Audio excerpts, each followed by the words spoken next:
가이사 앞에 서야 하리라 하는 그런 말씀을 가지고 우리가 하나님의 은혜를 나누고자 합니다.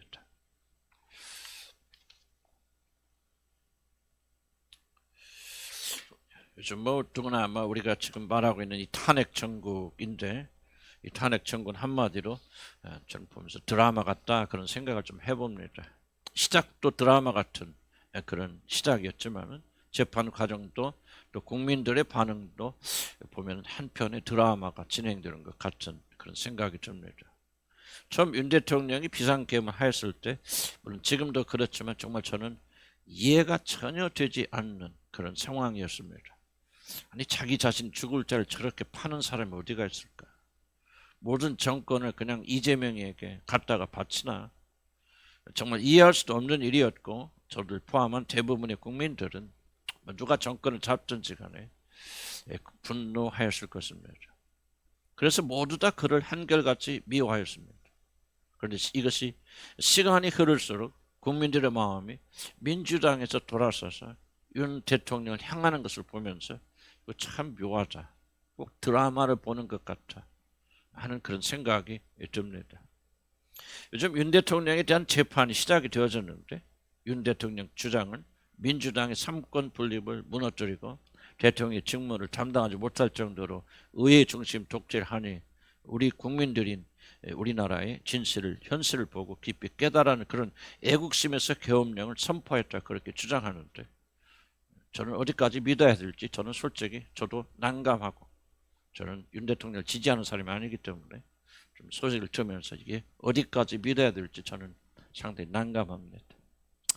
어쨌든 윤 대통령이 나중에는 어떻게 될지 저는 알지 못하지만은 저렇게 살아나는 것을 보면서 아직 윤 대통령이 이 나라를 위해 담당할 어떤 사명이 있는가, 그런 좀 영적인 생각을 해봅니다. 아직 윤 대통령이 무엇인가를 옳고 그를 떠나서 해야 될 사명이 남아있기 때문에 하나님께서 윤 대통령의 정치적 생명을 연장시켜 주시는 거 아닌가.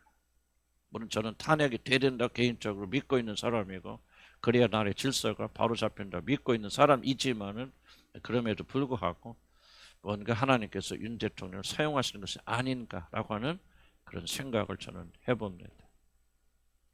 그래서 저는 오늘 여러분과 함께 사명을 담당하는 것과 자신의 생존 사이에는 어떤 관계가 있는지를 다시 한번 살펴보기 원합니다. 오늘 성경 본문에 보면 유대인들에게 고발당하여 예루살렘으로 재판받으러 내려올 때 자기 자신을 죽이기 위해서 유대교의 지도자들이 매복하고 있다고 하는 소식을 들은 바울은 자기 자신 로마 시민이기 때문에 이제 예루살렘에 가서 재판받지 않고 로마에 가서 황제의 재판을 받겠다고 청구를 하여서 이제 다른 죄수들과 함께 이스라엘에서 로마로 압송되어지는 그 길을 일에서 일어난 일을 오늘 성경에 기록하고 있습니다.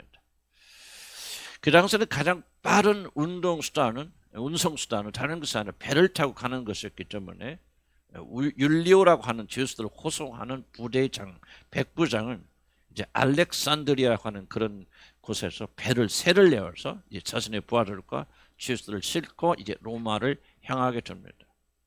그러나 이 배를 타고 가면은 큰 풍랑을 만날 것을 미리 한 바울은 백부장에게 출발하지 말라고 그렇게 경고하지만은 바다에 많은 지식을 가진 선장과 또 이 배에 많은 물건을 싣고 가는 선주의 말, 꼭 가야 된다라고 하는 선주의 말을 듣고 이제 이 배는 출발을 강행합니다. 그런데 출항한 지 얼마 되지 않아서 바울의 말대로 바울이 탄 배는 마치 미친 것 같은 풍랑을 만나서 모든 짐을 다 잃고, 그리고 이들은 오랫동안 아무것도 먹지 못한 채 이제 죽을 날만을 기다리고 있는 그런 상황이 바로 오늘 우리가 읽은 바로 이 성경의 내용입니다. 이들이 모든 소망이 끊어져서 죽을 날만을 기다리고 있을 때 바울은 그들을 향하여 염려하지 말라. 배는 잃을지 몰라도 너희 중 단 한 명도 귀한 생명을 잃지 아니하리라고 그렇게 바울이 위로합니다. 물론 이것은 단지 죽어가는 자를 위로하는 헛 위로가 아니라 하나님께서 바울에게 주신 계시였습니다. 어젯밤 하나님의 사자가 바울에게 나타나서 하나님은 너와 함께 항해한 자들을 다 내게 주셨다라고 약속하셨기에 이 미친 풍랑에도 불구하고 아무도 목숨을 잃지 아니할 것이라고 바울은 지금 담대하게 그들에게 선포하고 있는 것입니다. 그러니 두려워하지 말고 음식을 먹고 기운을 차리라고 겁에 질린 이들을 지금 바울은 설득하고 있는 것이 오늘 성경에 기록되어 있습니다. 그런데 오늘 우리들이 주목해 볼 것은, 그리고 제가 말씀을 나누고자 하는 것은, 하나님의 사자가 나타나서 바울이 이 무서운 풍랑 앞에서 죽지 않고 반드시 살게 되는 이유가 있는데, 바로 그 이유는 바울이 반드시 로마 황제인 가이사 앞에서 복음을 변명해야 되기 때문이라고 그렇게 말하는 부분입니다. 즉 바울에게는 가이사 앞에 서서 그리스도의 복음을 선포할 사명이 아직 남아 있기 때문에 그 사명을 다하기 전에는 결코 그 어떤 풍랑도 바울 자신의 목숨을 빼앗지 못할 것이라고 하나님께서 지금 말씀하고 계시는 것입니다. 바로 이 약속대로 이 배에 탄 자들 중 단 한 사람도 그 생명을 잃어버리지 않고 다 구원을 받게 되었다고 성경은 오늘 기록하고 있습니다.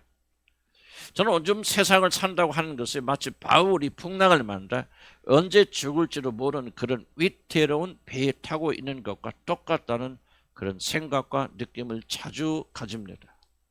나라가 돌아가는 것이나 세계 정세가 돌아가는 것이나 좀 기후가 이상하게 변하는 것이나 모든 것들이 혼돈되고 정말 내일 온 세상에 종말이 온다 할지라도 전혀 이상한 것이 아니란 사실을 저는, 그리고 여러분도 다 실감하시리라 그렇게 생각합니다.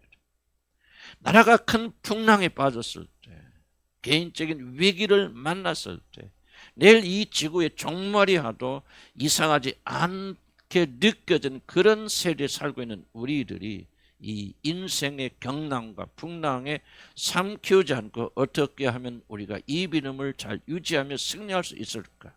저는 굉장히 큰 관심이 아닐 수가 없습니다.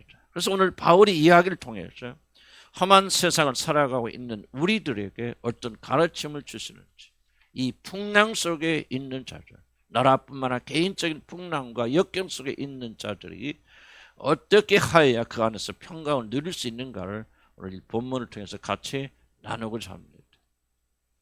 오늘 성경은 첫 번째로 모든 인생, 모든 시대에는 고통이 있다는 사실을 우리에게 가르쳐주고 있습니다.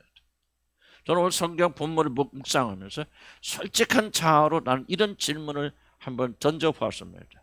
참 하나님도 해도 좀 너무하신다. 아니 바울이 로마에 지금 놀러가는 것도 아니고 선교사를 하다가 그냥 몰래 지금 로마로 방랑을 가고 로마로 가서 유람을 가는 것도 아니고 하나님을 위해서 복음을 전하다가 핍박을 받고 잡혀서 이제 로마에 가서 재판을 받고 죽으러 가는 그런 길인데, 아니 그 가는 길 조금 편하게 해주시면 안 되나 하나님이? 내가 좀 비행기라도 타서 보낼 텐데 어찌 이렇게 배를 타고 가다 이렇게 죽을 고생을 하게 만드시나? 하나는 좀 솔직한 자아로 저는 한번 심각한 질문을 던져봤습니다. 어째서 하나님은 자신을 위하여 죽으러 가는 마지막 길마저 이런 풍랑 속에서 그 사랑하는 종을 고통을 당하게 버려두시는 거예요? 솔직히 나의 머리로는 뭐 그럴듯한 그런 이유들이 왔다 갔다 하지만 나의 마음의 자아의 중심으로 나는 솔직하게 그 이유를 잘 모르겠습니다. 우리 여러 가지 추측되는 이유들이 있겠지만 그러나 우리는 하나님께서 왜 자신에게 이렇게 충실한 종에게 이렇게 흉측한 어려움을 주시는지 우리 마음으로는 읽을 수가 없습니다. 그럼 이스라엘 역사상 가장 나라에 그리고 왕에게 충성된 신하가 있다면 우리아입니다. 이 우리아가 성적 욕망에 눈입은 다윗의 손에 그렇게 비참하게 아내를 빼앗기고 비참하게 죽는다는 것을, 여러분 그럴 수 있고 그래야만 저는 100가지 이유를 댄다 한들 어찌 여러분 흡족한 설명이 되겠고 우리 마음이 납득할 수가 있겠습니까? 그러나 제가 나이가 들면서 더욱더 알아가고 있는 것이 있다면은 예수를 믿건 안 믿건 바울처럼 오직 예수를 위하여 살던 내 멋대로 살던 인생의 고통은 그들이 누군가에 관계하지 않고 전혀 우리들 비껴가지 않는다는 사실을 저는 점점 깊이 배웁니다. 우리들은 예수를 잘 믿으면 이 세상에서 모든 고통이 다 사라지고 믿는 자들에게는 모든 재난이 다 비껴갈 것이고 이 세상에 살면서도 마치 천국처럼 살 것이라 그렇게 비현실적인 기대를 하지만은 실상 그렇지 않다는 것을 우리는 인생을 심각하게 들여보는 사람들은 다 그렇지 않다는 사실을 동의하실 것입니다. 어렵건 어렵지 못하건 하나님 믿건 하나님 믿지 않건 인생의 광풍은 절대로 우리들을 피해가지 않습니다. 그럼 바울 한번 보시기 바랍니다. 그가 잘못한 것이 도대체 무엇입니까?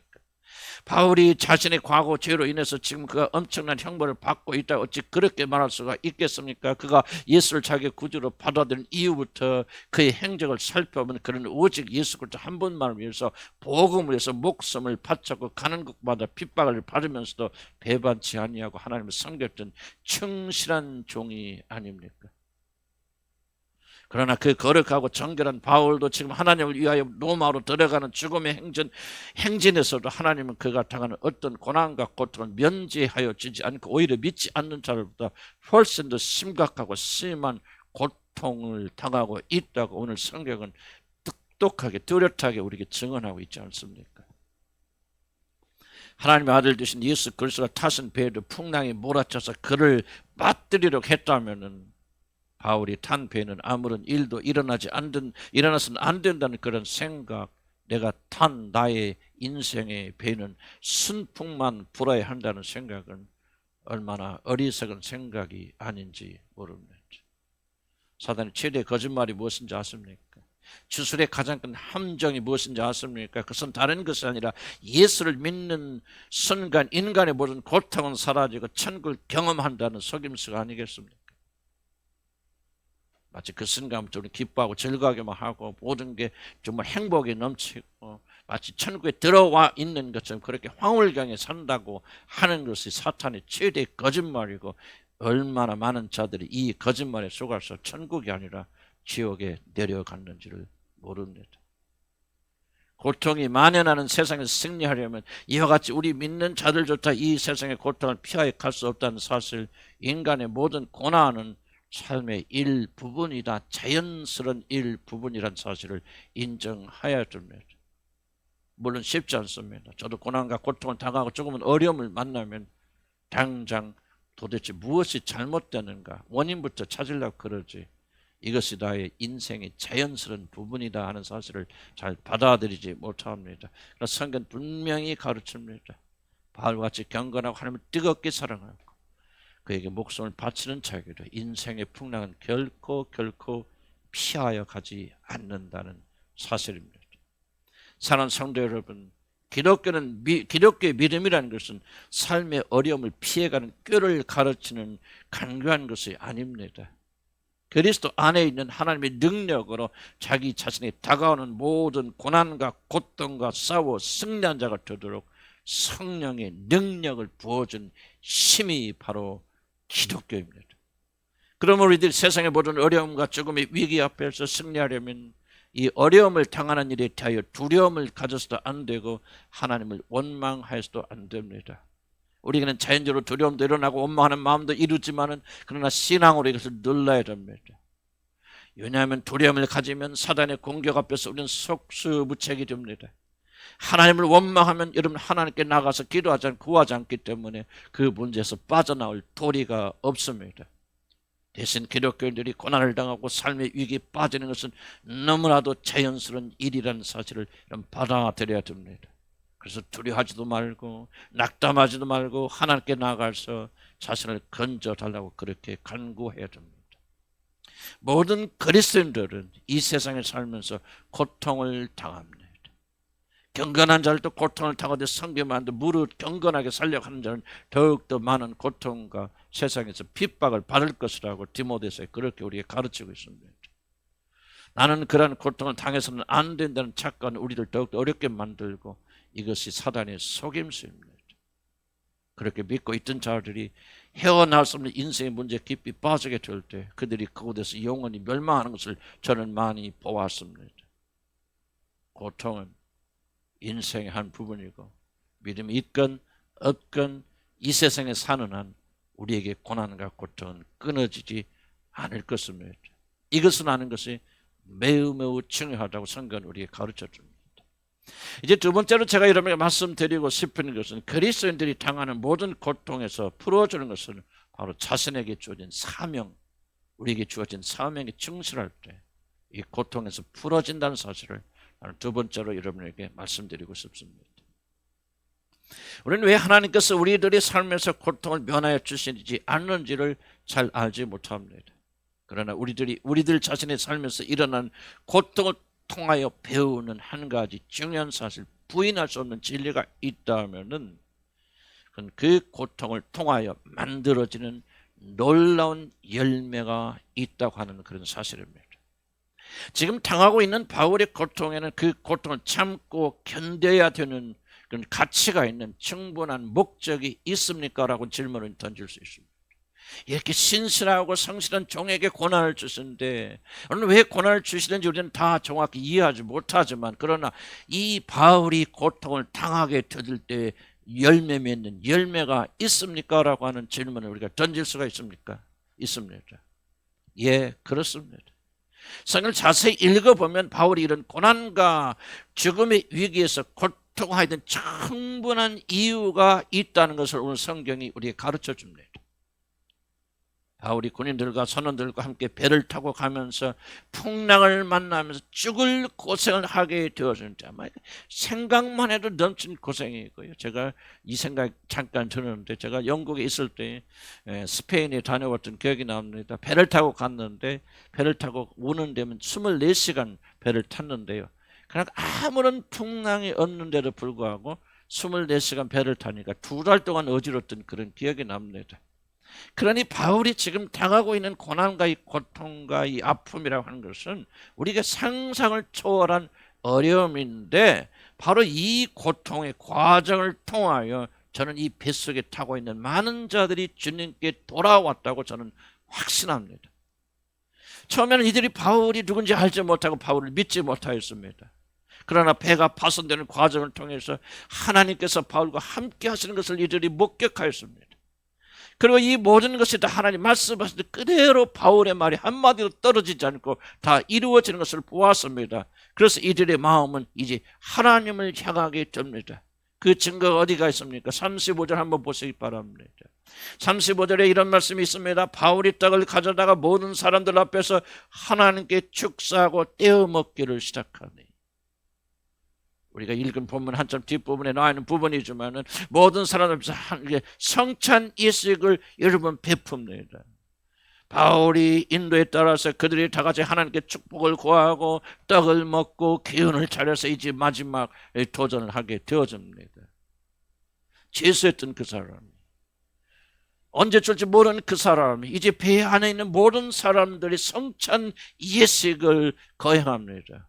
제가 보건대 바울이 성찬 예식할 때 기도만 했겠습니까? 나는 틀림없이 전도도 같이 했을 것이라 저는 그렇게 확신합니다. 광풍에 시달리는 동안 바울이 마치 배의 선장처럼 백부장인 것처럼 모두가 그를 의지하기 시작합니다.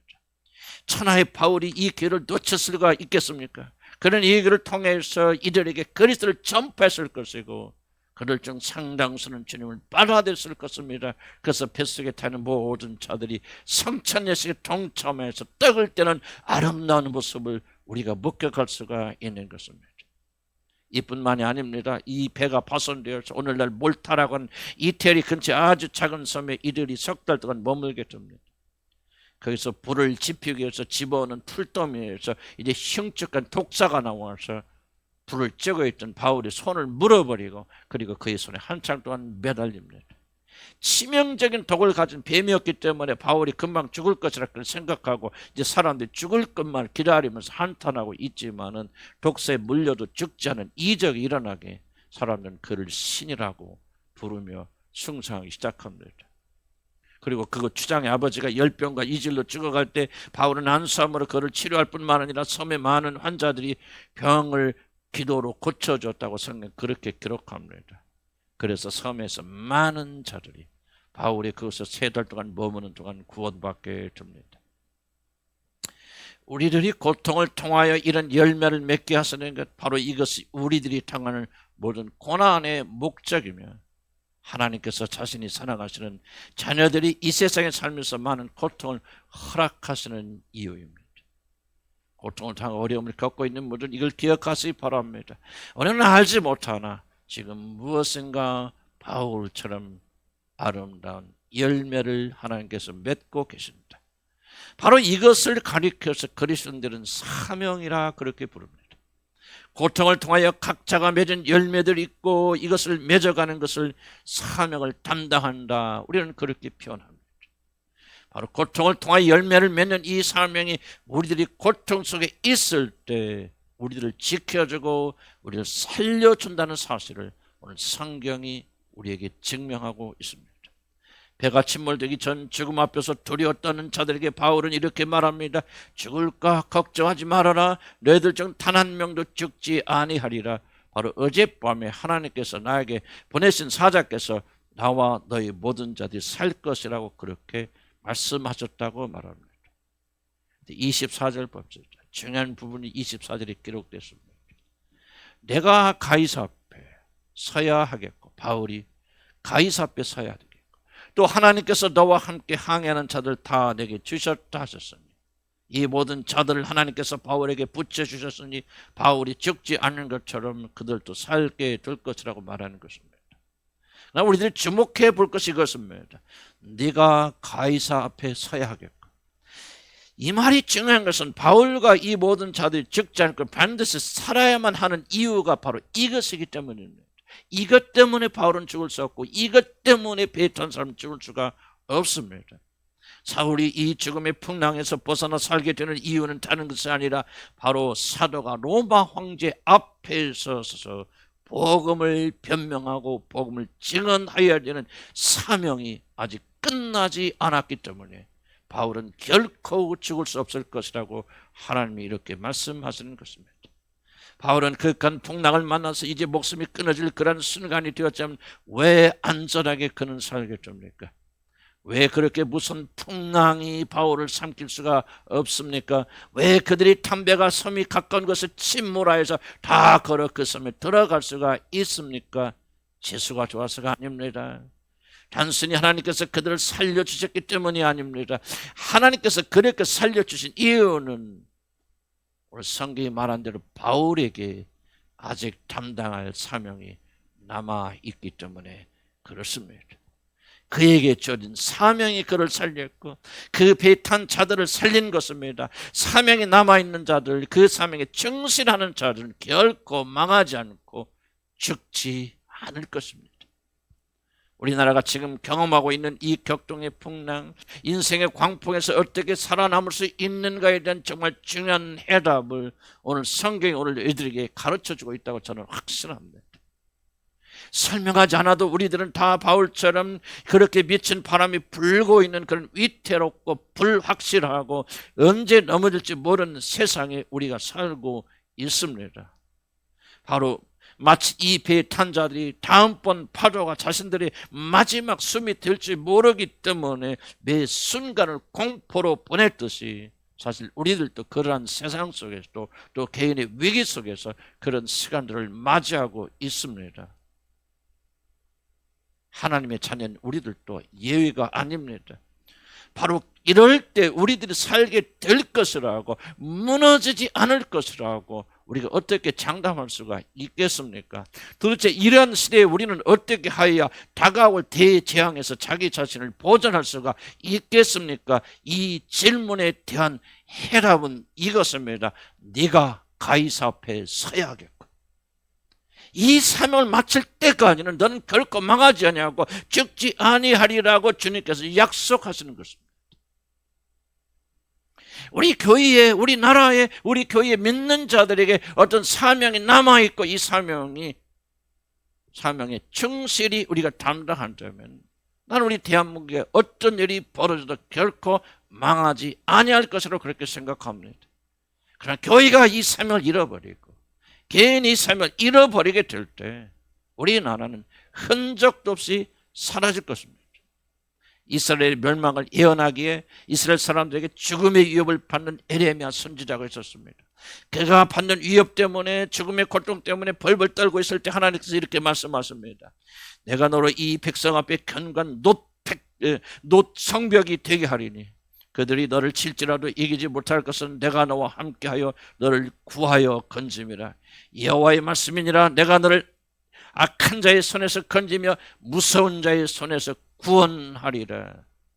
에레미야 선지자가 담당해야 될 사명이 있기 때문에, 그가 나가서 복음을 선포하고 그의 멸망을 선포해야 되는 사명이 있기 때문에 그 일을 마칠 때까지 하나님께서 그를 지키시며 원수들이 절대로 손대지 못하도록 그를 막아주실 것이라고 약속하신 하나님은 이제 바울을 향하여 너에게 아직 사명이 남아있기 때문에, 네가 가이사 앞에 서야 되기 때문에 내가 너를 이 풍랑에서 건지리라, 그렇게 말씀하시는 것입니다.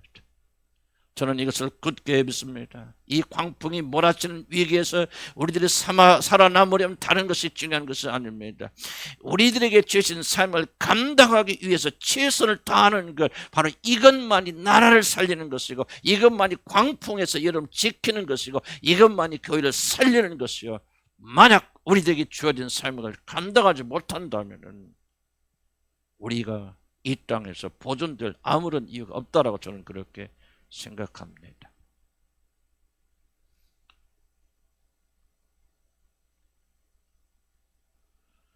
저는 몸이 좀 약하고 잔병이 굉장히 많은 사람입니다. 그런데 이 나이에 지금 이렇게 열심히 뛰고 있으니까 좀 목사님이 얼마 전에 이 말씀 하시더라고요. 참 목사님은 건강을 타고나신 것 같습니다 라고 그런 이야기를 하는데 사실은 오해입니다. 나 같은 약골도 없고 여기저기 약한 것이 한두 개가 아닙니다. 여기저기 터지면 언제 털지 모르고 내일 죽어도 이사할 것이 아닌 그런 사람입니다. 그런데 제가 견디는 것은 오늘날 하나님께서 저에게 이런 믿음을 주셨습니다. 너에게 사명이 있고, 그리고 네가 충실하게 주어진 사명을 담당하는 한 하나님은 이 모든 걸 담당할 수 있는 모든 힘을 주실 것이라는 확신을 주셨습니다. 그때부터 제가 깨달은 게 이것입니다. 아, 그렇구나. 뭐 이기적인 그런 생각일지 모르겠지만 내가 건강하게 그리고 이 세상에 살 수 있는 주일한 그런 것이 있다면 하나님께서 내게 맡겨주신 사명 충실히 담당하는 것이구나. 저는 그 믿음으로 삽니다. 그 믿음으로 사니까 그렇게 아파도 주일날 한 번도 아파서 내가 주일날 빼먹은 적 없습니다. 그렇게 아프다가도 담당해야 될 일이 되면 하나님께 힘을 주시고 지금까지 붙잡아주시고 이끌어주고 인도해 주셔서 부족하지만, 젊은이 같지 않지만 그럼에도 불구하고 이 사명을 넉넉히 담당하고 있고 있으나 중요한 믿음이 되어졌습니다. 사명이 있는 한 죽지 않습니다. 사명에 충실한 하나님은 결코 그 사람을 버려두지 않습니다. 다른 것이 아니라 하나님 나라 위해서 목숨을 바칠 때 하나님은 그 사람이 모든 걸 담당하는 힘과 능력과 이 모든 걸 더하여 주신다는 사실을 저는 잘 압니다. 우리는 성경 말씀을 잘 이해할 필요가 있습니다.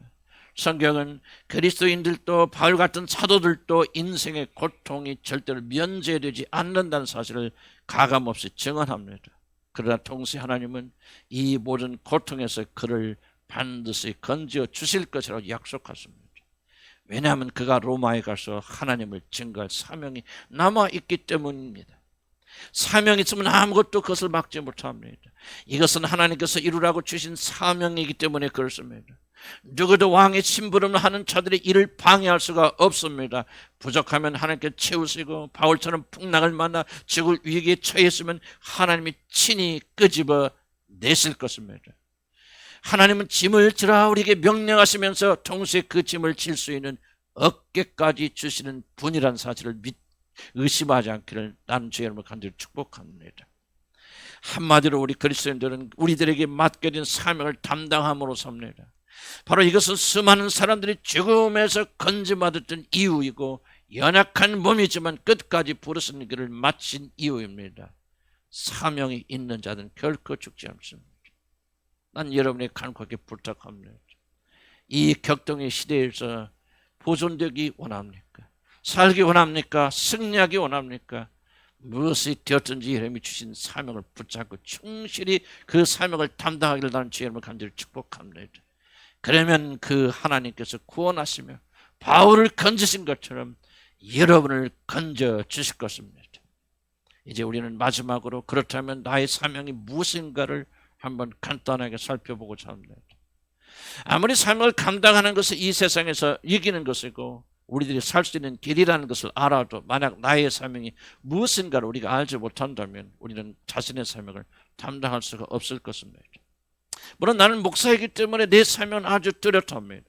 말씀을 연구하고 가르치고 기도하고 여러분 각 사람을 하나님의 자녀로 세우고 더 고민할 필요도 없습니다. 이것에 충실하면 주님 오실 때까지 충실하면 그분께서 나를 살리실 것이고 붙드실 것이고 인도하여 주실 것이고 강력하게 세워 주실 것입니다. 물론 교회의 사명도 뚜렷합니다. 마지막이 가까이 오물 볼수록 우리는 더욱더 모여서 기도와 말씀과 선교와 전도의 삶을 우리는 담당해야 됩니다. 이 사명을 담당하게 될 때 교회는 살게 될 것이고 어떤 압력에도 굴복하지 않고 승리하게 될 것이고 세상이 무너져도 교회는 결단코 무너지지 않을 것이라고 저는 그렇게 생각합니다. 우리 교회가 살아남으려면 다른 것이 아니라 우리들에게 맡겨진 사명에 얼마나 충실하느냐 우리 교회의 운명이 달려있다고 저는 그렇게 생각합니다. 우리 교회 주신 사명을 담당하면 우리는 살 것이고 이 사명부터 도망가기 시작하면 우리 교회는 죽을 것입니다. 이와 같이 각자에도 사명이 있습니다. 반주자와 찬양 인도자들은 반주자의 사명, 찬양 인도의 사명이 있습니다. 회개하는 자는 회개의 사명이 있습니다. 기도인 자는 기도인자의 사명이 있습니다. 주일학교 교사는 교사의 중요한 사명이 있습니다. 청소하는 자는 청소하는 자의 중요한 사명이 있습니다. 기도하는 자는 기도하는 자의 사명이 있고 헌신자하는 자는 헌신자의 사명이 있습니다. 각자 맡은 일에 최선을 다하고 충성하면 여러분은 결코 주님 오실 때까지 쓰러지지 않을 것입니다. 그래서 아무리 작게 보여도 무시하지 마시기 바랍니다. 충실하시기 바랍니다. 그 모든 것이 가이사 앞에 서는 일이라고 생각하시고 충실하시면 하나님께서 여러분을 붙들어 주시고 강건케 하시고 모자란 부분을 반드시 채워주실 것입니다. 하지만 나는 여러분에게 이보다 더 중요한 사명을 오늘 여러분에게 말씀드리고 싶습니다.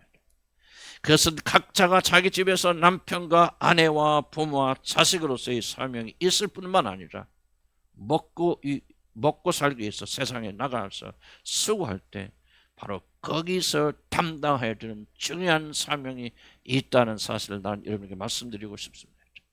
어쩌면 이 사명이 우리가 생각하는 것보다 훨씬 더 교회 안에서의 사명보다 더 중요한 사명이 아닐까 하는 그런 생각도 저는 해봅니다. 왜냐하면 이것을 믿지 않는 자들에게 하나님을 드러내는 아주 중요한 일이기 때문에 그렇습니다. 바로 이 사명을 여러분 잘 담당해야 됩니다. 그런데 정말 중요한 사실은 우리들이 어떤 사명을 가지고 있든지 오늘 바울에게 주신 이 사명의 원칙이 교회에서 일을 하든 직장에서 일을 하든 가정에서 부모와 자식과 부부간의 관계를 가지든 이 사명의 원칙을 그대로 적용시켜야 된다는 말입니다. 그것이 무엇입니까? 너는 가이사 앞에서 나의 증인이 될 것이라는 이 원칙입니다. 가이사는 로마의 황제라는 뜻으로 세상을 대표하는 사람입니다. 그러므로 가이사 앞에 선다는 말은 우리들이 세상 앞에 선다는 말이고 바로 우리들이 살아가면서 세상 앞에서 그리스도가 누군가를 증언한다는 그런 뜻입니다.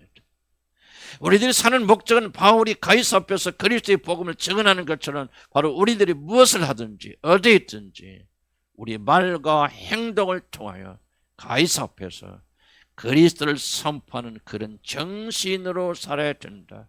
이것이 바로 각자를 향한 가장 중요한 사명이라 그런 뜻입니다.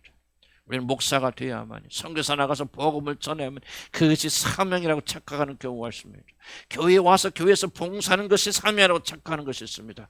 그렇지 않습니다. 우리 진짜 중요한 사명은 세상을 향해 나가서 그리스도 빛 하나님의 영광을 드러내는 것이 우리 진짜 사명이고 우리를 부르시는 가장 중요한 그런 목적이 됩니다.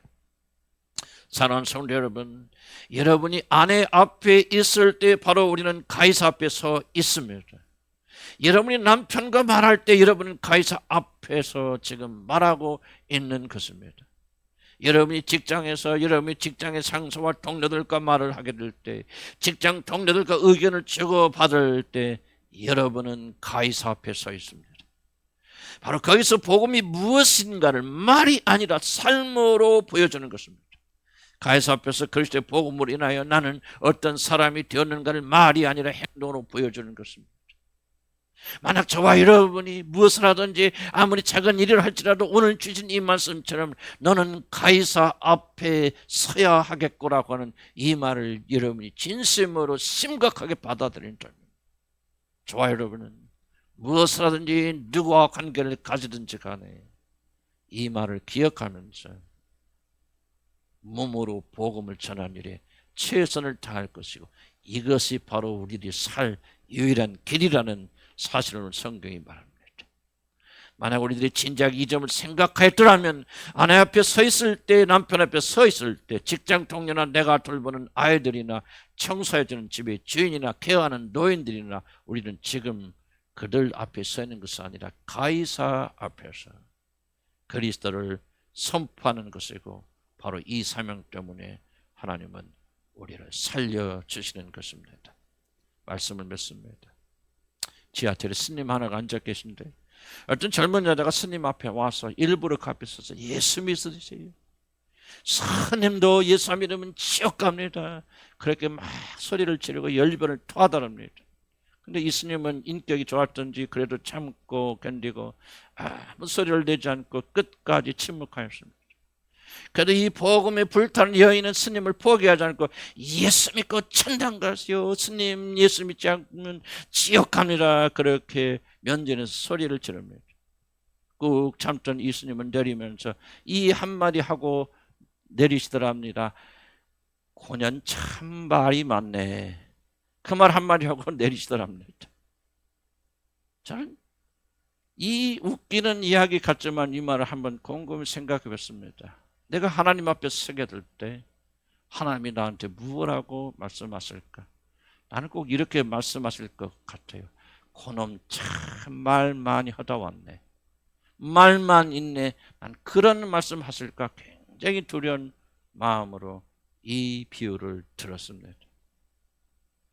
사랑하는 성도 여러분, 여러분이 하는 일이 아무리 적은 일이라 할지라도 가이사 앞에서 복음을 선포하는 것처럼 말이 아니라 겸손과 부드러움 가운데 하시기를 주 이름으로 간절히 축복합니다. 우리는 꿈에도 잊지 않도록 기도하시기 바랍니다. 너는 가이사 앞에 서야 하겠고 그 사명에 충실하는 너는 살리리라. 이 고통과 어려움의 시기 속에서 우리가 무엇을 하든지 위대한 믿음이 중요한 것이 아닙니다. 밖에 나가서 선교사로서 아프리카 가서 죽는 것이 중요한 것이 아닙니다. 수많은 사람 앞에 복음을 전파하는 게 중요한 것이 아니라 오늘 내 앞에는 그 사람 앞에서 우리들이 너는 가이사 앞에 서야 하겠구라고 하는 이 말을 기억하시고 우리 모든 말과 행동을 조심하며 그렇게 영광을 돌리는 이 일을 한다면 나는 단호히 고백합니다. 하나님은 그런 자들과 함께 하실 것이고 아무리 이 세상에 풍랑이 닥쳐와도 결코 그들은 망하지 않고 끝까지 그 나라까지 인도되어질 줄로 믿습니다. 기도하십시다.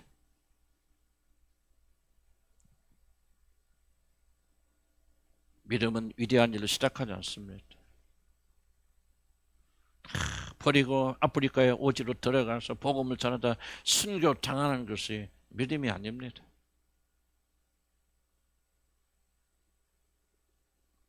우리는 바울같이 그런 삶을 살 수 없을지 모릅니다. 위대한 일을 할 때만 가이사 앞에 서 있는 것이 아닙니다. 극히 적은 일, 아무것도 아닌 일, 아내와 남편 주고받는 말 한마디, 행동 하나, 직장에서 건네고 주고받고 왔다 갔다 말 한마디, 이게 바로 가이사 앞에서 우리가 하는 일입니다. 전 제 자신을 들어보면서 참 부끄러운 마음이 많이 듭니다. 이런 작은 일을 무시했다. 이것을 가이사 앞에 쓰는 거라고 생각 안 했습니다. 설교하는 것만이, 가르치는 것만, 선교사로서 목사로서 어떤 일을 하는 것만이 가이사 앞에 서 있는 일이라 생각했고 이 작은 일들을 무시했습니다. 그 결과 무엇입니까? 큰 일을 제대로 하지 못한 것입니다. 나는 여러분까지 그런 마음을 가지고 계십니까? 난 여러분들 말씀드리고 싶습니다. 작은 일부터 실천하십시오.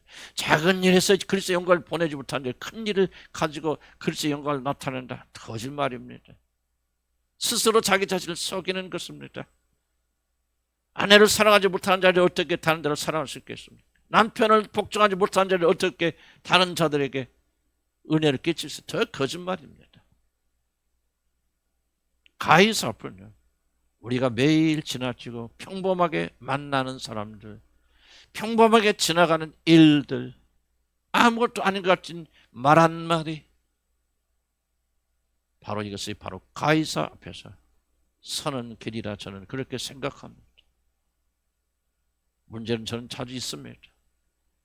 생각 안 할 때가 많습니다. 그래서 가이사 앞에 서지 못한 행동합니다. 이 시간은 주의 성령께서 깨닫게 해주셨어요. 하나님, 내가 이 극히 작은 일이 바로 가이사 앞에 서는 일이다. 이게 사명이고 이 사명을 생각하고 감당할 때 나는 이 세상에 어떤 어려움이 와도 이 고통 속에서도 이기고 승리할 수 있다. 이 고통을 통해서 열매 맺을 수 있다는 그런 믿음을 가지는 자가 되게 하여 주십시오. 나는 연약하고 내 육신은 이것을 이해하지 못하고 받아들이지 못하나 주의 성령께서 내 속사람에 역사하셔서 매일 몇 순간 가이사 앞에 서 있는 자가 되게 하여 주시고 이것이 나의 부르심이요 나의 사명이라는 것을 깨닫는 자가 되게 하여 주시옵소서. 우리 같이 주여 한번 힘차게 부르기를 합니다. 주여, 아버지 하늘에 깨달음 주시라 우리 간절히 바라고 원합니다. 하나님의 말씀이 내 안에 살아서 움직이기 원합니다. 하나님이여 나를 깨우쳐 주시고 아버지 하나님 내 속을 기도를 진리를 가르쳐 주시는 마음을 기록하여 주시라 우리 간절히 바라고 원합니다. 나는 가이사 앞에 서야 되겠다. 위대한 것만 생각했습니다. 큰 것만 생각했습니다. 아버지 외국에 나가서 선교하다 죽는 것만 생각했습니다. 아버지 위대한 설교자가 되는 것 생각했습니다. 아버지 그러나 난 조그만 말 한마디, 아버지 아내와 아버지는 말 한마디, 아버지 다른 사람과 생각하나 이 보는 것들이 가이사 앞에 서야 된다고 하는 이 말씀을 잊어버렸습니다. 생각하지 못했습니다. 하나님 성령께서 오늘 내 마음에 이 마음을 기록하여 주시라 우리 간절히 바라고 합니다. 내 마음에서 떠나지 않기 바랍니다. 하나님 내 마음에서 계속적으로 생각나기 원합니다. 그렇구나. 이 작은 것이 아니구나. 이게 바로 나는 가이사 앞에 서야 되겠고 하나님은 세상 앞에 서서 아버지 우리가 하나님을 전파하고 증거하는 죄를 되도록 하나님 인도하여 주시라 우리 간절히 바라고 원합니다. 하나님 저는 잘 잊어버립니다. 아버지 개하처럼 문을 밖으로 문 앞 밖에 나가는 순간 잊어버립니다. 그러나 하나님 성령께서 오늘 우리 내 마음속에 이 마음을 기록하여 주셨어요. 절대 잊지 않기 바랍니다. 가이사 앞에 서있던 말이 내 안에서 살아 움직이기 원합니다. 이 말을 기억하기 원합니다. 아버지 추수살라 기간 동안 아버지 말을 기억하고 산란에 만나는 모든 자들 앞에서 나는 가이사 앞에 서야 되겠다고 하는 말을 기억하는 자가 되도록 하나님 인도하여 주시라 우리 간절히 바라고 원합니다. 하나님 우리에게 믿음과 힘을 베풀어 주셔서 아버지 전수를 하여 주를 찾는 자가 되도록 하나님 인도하시고 아버지 나가라도 인도해 주시기 바랍니다. 고난과 고통 속에 우리가 어떻게 이깁니까? 이 멸망의 세계 속에서 우리가 어떻게 한절에 볼 수 있습니까? 바울이 사명을 감당하였습니다. 바울아 너는 가이사 앞에 서였으니 아버지 내가 너를 살려주리라. 아버지여 작은 사명 감당하기 원합니다. 작은 사명 청순하기 원합니다. 이 작은 사명을 통해서 그리스도의 빛이 들어가기 원합니다. 가이사 앞에 서야 되겠다는 말대로 사는 자가 될 수 있도록 하나님 인도해 주시기 바랍니다. 하나님의 이 죄를 용서해 주시고 아버지 연약함을 붙잡아 주시고 아버지 입만 살아있는 이 죄인의 죄를 용서해 주시고 아버지 오늘부터 아버지 입이 아니라 생함으로 실천하시 도와주시고 가이사 앞에 서는 것 항상 생각하면서 말하게 하시고 행동하게 하시고 자기 주신 사명에 충실하게 해주시고 가이사 앞에 서는 그것 때문에 나를 살린다는 믿음을 가지고 나가도록 도우시고 축복해 주옵소서. 하나님 우리 교회의 사명이 무엇이 됐든지 간에 사명에 충실한 교회가 되기 원합니다. 사명 잃어버리면 모든 것 빼앗기고 죽임당합니다. 하나님 개인들이 주신 사명이 무엇입니까? 목사의 사명, 사모의 사명, 그리고 각 개인들에게 주었던 이 사명이 무엇입니까? 하나님 사명에 충실하기 원합니다. 사명에 목숨 걸기 원합니다. 가이사 앞에서 우리가 복음을 전했던 것처럼 아버지 우리들도 그렇게 하기를 소원합니다. 그러나 더욱더 주 앞에 기도하는 것은 우리들이 극히 작은 거라고 무시했던 것, 뭐 이런 것들 이 정도야. 우리 가볍게 생각했던 모든 부분이 바로 가이사 앞이라는 사실을 믿음으로 고백할 수 있도록 축복하여 주시옵소서. 너는 가이사 앞에 서야 되겠고, 바울에게만 주신 말씀이 아닌 줄 압니다. 나에게도 오늘 주신 말씀인 줄 압니다. 주여, 오늘 우리가 설날 기간 동안 무엇을 하든지 누구를 만나든지 너는 가이사 앞에 서야 되겠고, 이 한마디 잊지 않기 바랍니다. 이 말씀대로 살기를 바랍니다. 이 말씀대로 흥하기 원합니다. 주여, 우리를 붙들어 주시옵소서. 하나님, 이제 마지막 시대를 맞이하여서 모든 것이 풍전등화와 같은 세상, 바울이 적어가는 그런 사람들 틈에 있고 폭풍 앞에서도 살아났던 이유는, 바울아, 너는 가이사 앞에 서야 되겠다. 거기서 할 일이 아직 끝나지 않았다. 너의 사명이 남아있다. 그 사명으로 살아남은 것처럼 오늘 우리에게도 하나님 내게 주신 놀라운 사명이 있다는 사실을 믿음으로 받아들이고 믿음으로 승리하기를 원하는 하나님의 귀한 백성들의 머리마다 우리 주 예수 그리스도의 놀라신 은혜와 아버지 하나님의 그 크시고 무한하신 사랑과 성령의 역사하시고 함께 하심이 지금부터 그리고 추석 기간 동안 그리고 영원한 시간 함께 하실지어다. 아멘.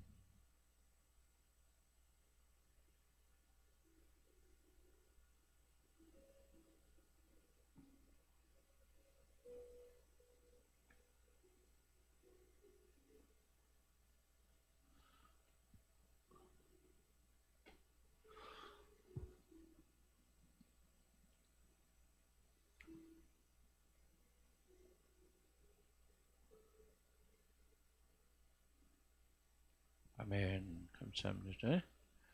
12시 지금 15분 아까 안 됐고 그러니까 11시까지 모여주시고 1시 약간 그렇게 모여주십니다.